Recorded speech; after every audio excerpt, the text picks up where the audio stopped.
Greetings, gentles and ladiesmen, ExoParadigmGamer here. It's time you guys got a well-deserved channel update. If you'd like to skip straight to the review, go ahead and click on this annotation right here. Ever since the Sonic Genesis review, I've been hard at work recording footage and scripting for the Dreamcast era collab reviews. I've got all the Dreamcast and PSN footage taken care of, but I've still got to get around to the GameCube versions. 2 of 4 scripts are more or less done at this time, and a third is in the process of revision. The 4th one will be written up when I finish recording the GameCube versions. I know you guys have been waiting a long time for this marathon, but between college and Game Mavericks, I've had my hands tied. That's why I've been doing Metroid Prime 2 Echoes on the side, to help fill the gap. Still, I feel like you guys are overdue for a review of some kind, so that's why I've decided to take a quick peek at 2 short Game Boy classics, Super Mario Land and Super Mario Land 2: The 6 Golden Coins. While not as famous or beloved as the likes of Super Mario Bros. 3 or Super Mario World, the Mario Land games have a special place in the hearts of many old school gamers. So are they any good nowadays? Do they preserve everything we loved about their console contemporaries? Do they fall victim to the same camera and control issues I noted in my review of the Donkey Kong Land trilogy? Let's find out. So, most of my viewers are probably familiar with the success of the Nintendo Entertainment System. Debatably, the Nintendo Game Boy did for portable consoles what the NES did for home consoles. Released in Japan in April of 1989, the Game Boy became an international commercial success, outselling the competing Sega Game Gear by a substantial margin. Previous handheld systems, like the Nintendo Game & Watch, were incredibly simplistic in terms of both aesthetics and gameplay, so the Game Boy was unique for offering console-quality games on the go. The system wasn't without its weaknesses though. The screen was only in black and white, or rather light and dark green, and the screen itself was microscopic while the system was the size of a small brick. Still, it was a seminal piece of hardware and left an important legacy in video game history. The Game Boy's early success is arguably due to 2 titles that came out at launch: the classic puzzle game, Tetris, and a classic side-scrolling Mario game, Super Mario Land. You see, back when video games weren't gigantic and didn't take 5 years to make, Nintendo's consoles could actually premiere with a diverse, substantial launch lineup. Super Mario Land is unique for many installments in the series, in that series creator and supervisor Shigeru Miyamoto had nothing to do with its development. It was produced by Miyamoto's mentor, co-creator of Metroid, and the creator of the Game Boy, Gunpei Yokoi. The goal was to take the elements of the classic Super Mario Bros. And shrink them down into a fun portable game. The result is a classic Game Boy title that retains a following in the Mario fanbase even to this day. The story of Super Mario Land is both familiar and new at the same time. An evil space alien named Tanga arrives in the peaceful 4 kingdoms of Sarasa Land and enslaves the inhabitants via hypnosis. With Sarasa Land under his thumb, Tanga then captures and attempts to marry its former ruler, Princess Daisy. Yes, that Princess Daisy, making what is to my knowledge her only appearance in the main series. When Mario hears of these events, he makes his way through the 4 kingdoms of Sarasa Land to defeat Tanga and rescue Daisy. While it's not much different than most Mario games, I can appreciate that we get a new setting and new characters. Visually, I think Super Mario Land understands something that Donkey Kong Land didn't. Because of the Game Boy's monochrome palette, contrast was the only tool artists had to distinguish one asset from another. Super Mario Land juxtaposes darker colored character sprites against a mostly lighter colored background. Compare this with Donkey Kong Land, where everything blended together and made an already frustrating game even more so. Needless to say, Super Mario Land doesn't have this problem. Beyond that, the game still possesses plenty of visual charm. The line art for the background represents a unique aesthetic, and the sprites are adorable. The art direction is unique compared to other installments, featuring deserts, seaside coasts, mountains, and Asiatic forests. Sure, the visuals look dated by today's standards, but I still enjoy them for what they are. The soundtrack, on the other hand, is amazing.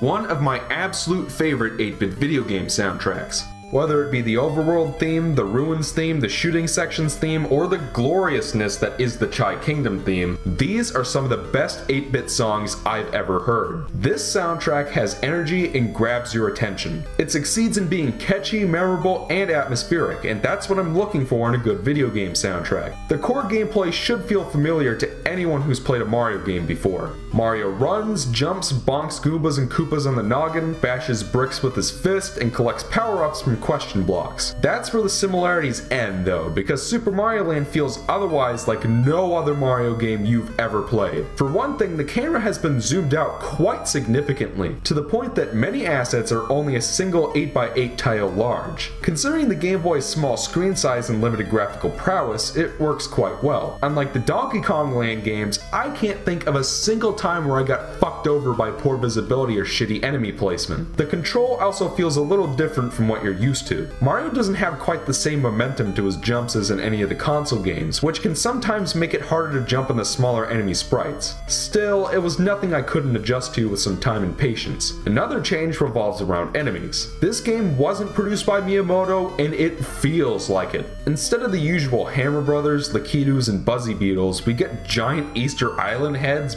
big motherfucking spiders, and scary spear-toting bugs. Even the more familiar enemies have changed. Koopa Troopas explode after you kill them, piranha plants look like spinning taco shells, and bullet bill cannons come out of pipes for some reason. The bosses range from a giant seahorse to a radioactive cloud. In terms of power-ups, the classic flower now allows Mario to throw super balls instead of fireballs. Though the super balls are effective, you can only throw one at a time, which means that if you miss your target, you have to wait 5 seconds for your ball to bounce around and wear off before you can throw another one. In case all that wasn't strange enough, getting a Starman will play a portion of Jacques Offenbach's Orpheus in the Underworld.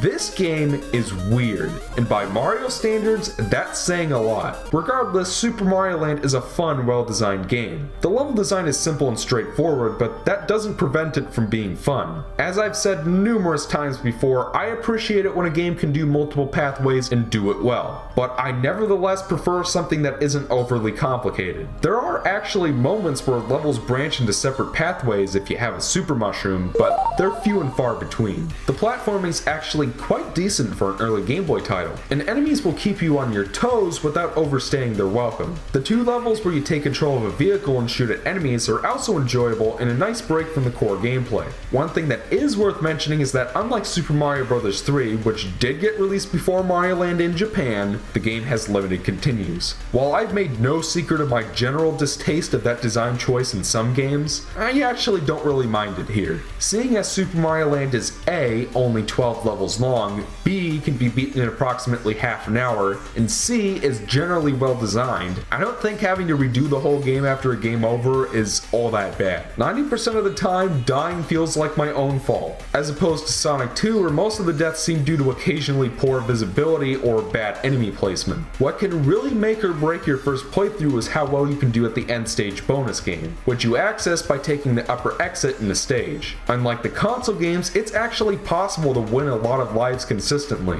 If you do well at this bonus game, you'll become amply stocked with lives for the occasional screw up. If you have a strain of bad luck, however, a handful of dumb mistakes can send you back to the title screen in no time. In general though, if you're paying attention to what's going on and can win well at the bonus game at least once in a while, you should make it through this game just fine. At the very least, I appreciate the fact that this bonus game is here to give players insurance against limited continues. Overall, Super Mario Land is a rather solid Game Boy launch title. The graphics are appealing, the music is amazing, the level design is fun but decently challenging, and the difficulty is well balanced. It's not a masterpiece, but it's a lot of fun for what it's trying to be. If you've never played this game, I'd suggest checking it out. $5 in the 3DS eShop does seem a little expensive for a game you beat in half an hour, so I'll leave that determination up to you. So how does Super Mario Land 2 compare to the first? Super Mario Land 2: The 6 Golden Coins was originally released for the Nintendo Game Boy in 1992, and like its predecessor, was produced by Gunpei Yokoi. After defeating Tenga and saving Daisy in Sarasa Land, Mario returns to his home, Mario Land, only to discover that a squatter has captured his castle. The sinister Wario, Mario's evil doppelganger, has also hypnotized the inhabitants of Mario Land and given the 6 golden coins needed to open the castle's entrance to his followers. To get his house back, Mario will have to recover the 6 golden coins from the 6 corners of Mario Land, infiltrate the castle, and defeat Wario. By Mario standards, the plot is pretty original and works rather well. Graphically, Super Mario Land 2 has seen a remarkable improvement over the first game. The sprites are bigger and more detailed, and the aesthetic feels overall more familiar than the previous game. Despite the added detail, the game retains a nice contrast between character sprites and backgrounds. Like the first game, the art direction is pretty unique by the series standards. Mario will scale giant trees, climb a giant robotic version of himself, and even go into outer space a full 15 years before Super Mario Galaxy.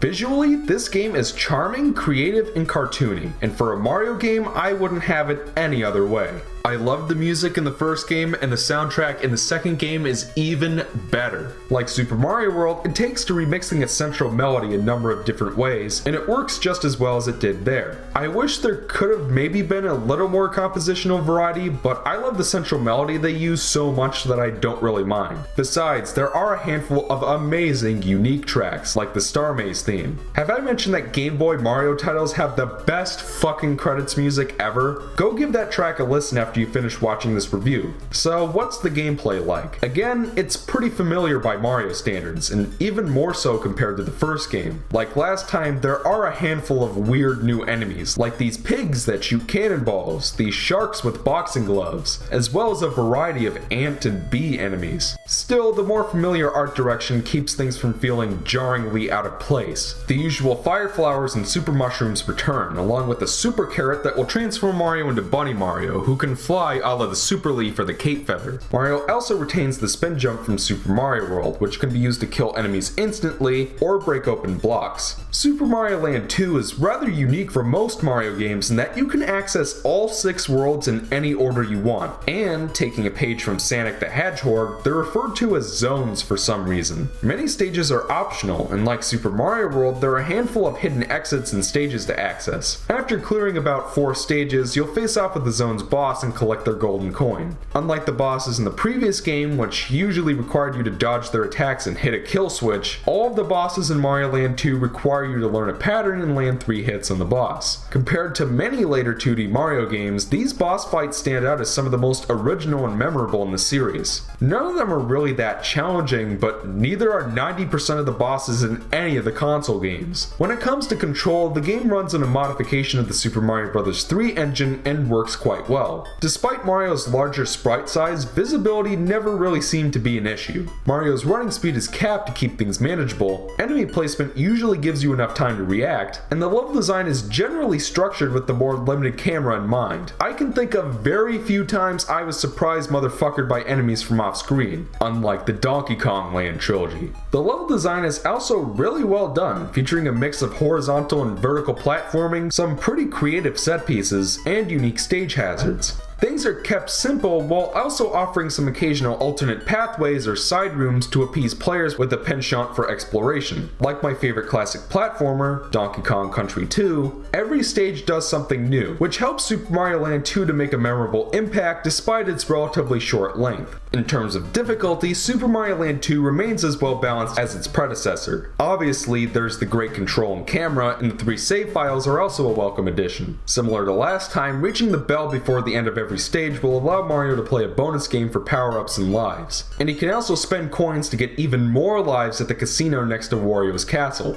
Super Mario Land 2 isn't super hard, but it doesn't exactly hold your hand either. Some bosses can be semi-tough, and the final romp through Wario's castle will give you a run for your money. As is, I find that Super Mario Land 2 makes for a fun, relaxed experience. Overall, Super Mario Land 2 is a fantastic Mario game and gets my vote for the best game on the system. It succeeds in bringing the home console Mario experience to the Game Boy while also doing enough things new with the formula to stand out from any other 2D installments. The graphics are fantastic, the music is great, the level design is really good, and the difficulty is moderately challenging. I don't care if this game is only in black and white and can be beaten in about an hour and a half. It's an absolute blast to play from beginning to end, and deserves to be revered along with the likes of Super Mario Bros. 3 and Super Mario World. This is classic Mario action at its finest. If you haven't played Super Mario Land 2, I implore you to splurge the $5 on the 3DS eShop version this instant. You won't regret it. Anyways, that more or less covers my thoughts on the Super Mario Land games. If you enjoyed the review, consider clicking the like button and also the subscribe button if you want to stay up to date on future videos. I might consider doing more short reviews like this in the future, as I really liked how this one turned out. For now though, I'll be continuing the Metroid Prime 2 series as well as side work on the Sonic reviews. Until next time, I'm ExoParadigmGamer, and I hope you enjoyed the review.